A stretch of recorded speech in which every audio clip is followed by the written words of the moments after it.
Galing-galing ng Pinoy. Ang galing-galing ng Pinoy. Kaya ko, kaya mo, ang bawat pagsubok. Bukod tangi ang kagaling.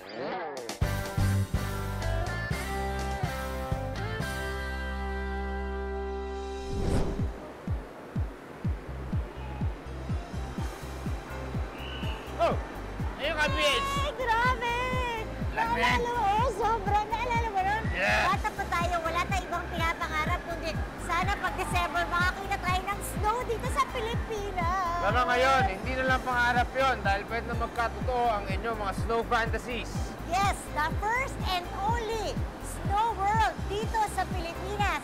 Ang snow world ng Star Star City. Wow! I'm so kilig! Dahil sa wakas, makakatikim na ako ng White Christmas dito sa Snow World. Laging winter, kaya laging may snow. So, Alvin, gaano na ba katagal itong snow world dito sa Star City? Ang Snow World po kasi nag-start po way back 2007, ma'am. Until now. 7 years, ma'am. 7 years? 7 years na po. Grabe, maligayang winter. Sobrang lamig dito. Ano ba yung temperature dito sa loob ng Snow World? Ang temperature po natin dito sa loob is negative 15, sir. Negative 15? Yes, sir. Yun lang naman pala eh. Ice Age? Ice age din po. Alam ko yung dun sa bar namin sa Cebu, negative 4 lang. Ang lamig na ng beer dito, negative 15. Negative. So, mas malamig pa tayo sa beer mo sa Pico. Ganun na yun. Ano ba? May bago ba kayong nilagay dito sa loob ng 7 taon? Kasi po yearly, ma'am, nagpapalit po kami ng concept dito. So this year, ang concept po namin is Jurassic on Ice. Puro mga dinosaur po, mga ice sculptures namin dito. Oo nga, no? Gaano katagal ginagawa yan? Inaabot po kami dyan sa paggawa yan, mga 1 month. Sa ice sculpture po, 1 month. Pero pag buong lugar po, abutin po tayo mga 3 months niyan. So, nag-prepare kayo ng 3 months bago Ma-open po itong bagong concept namin. Ang masaya dito, bukas itong Snow World all year round. Kaya lagi na tayong may Winter Wonderland dito sa Pilipinas. Ano entrance? Sa entrance po namin yun is sa 130 po, ang entrance namin. Not bad.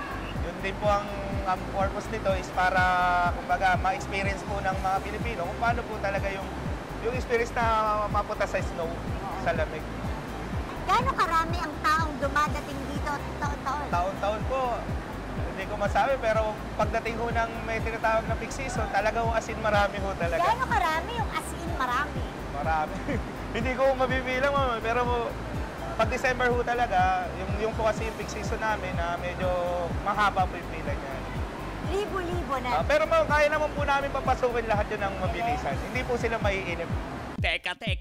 Parang gusto kong mag-business sa loob ng snow park na yan. Ping, tanong mo nga kung pwede akong magpalamig at magtinda ng ice candy sa loob. Hindi ba kayo nagbibenta doon sa entrance sa mga pampainit lang? Parang hot choco, kaya shot ng tequila, gano'n? Wala po kami nun. Walang gano'n? Wala po. Na mapainit? Ilang halo-halo ang kayang gawin ng mga yelong ito? Pag ginadgad Pag sinave mo to. Halo-halo po. Oo. Pero pagpasok dito, how long can I stay? Yung 130 pesos ko, gaano katagal pwedeng magstay ang isang tao? Actually, wala naman po kasi kami time limit dito sa loob. Ngayon, pag nilamig na po, pwede po lumabas, pwede rin po bumalik. Pakita lang po yung staff nyo sa labas. Makakapasok po kayo ulit. So pag meron pala nag-LQ, no? Pag sinabihan ka ng girlfriend mo, manigas ka. Yan, mag-send ka ng selfie, nakagano ka dito. Ito, naninigas na ako. Naninigas na. Anong special feature ng lugar na to? First po, yung slide po namin, malapad na slide, may enjoy po. Tapos yung display po ng ice sculpture, tsaka yung snow area po namin, yan po yung pinaka-main ng mga bata. Maglaro po ng mga snowball doon. O tara, Peng! Laro na tayo doon sa slide. Tignan natin yung mga games, ano? Tara. Let's go! Saan ba daan? Dito mo, dito. Ito? Okay. Yan, ma'am. Siyempre, hindi kumpleto ang pagbisita nyo sa Snow World kung hindi nyo i-experience ang kanilang giant snow slide. Ang saya nito! Whee! Grabe talaga ang lamig dito, PH. Buti na lang meron akong dalang jacket. Grabe. Oo nga, grabe sila. Kaya kung gusto niyong magkaroon ng good time at malamig na ko, I suggest pumunta kayo dito sa first and only snow park in the Philippines, ang Snow World! At goodbye for now! Dahil magkikita-kita tayo uli sa next season dito sa Philippine Book of Records!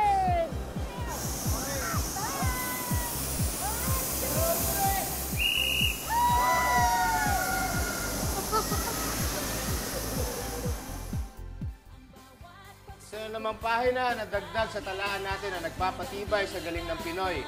At sigurado marami pang madadagdag sa mga susunod na linggo dito sa Philippine Book of Records. Hindi lang yun, partner. Ang mga record na nag-break natin, hindi lang pang-local, kundi mga world records pa. Kaya naman, kung kayo o inyong mga kakilala ay may pambihirang talento, katangian, kaalaman o proyekto na nais ibida, huwag nagmang-atubiling ipaalam sa amin. Mag-log on lamang sa www.philippinebookofrecords.com.ph.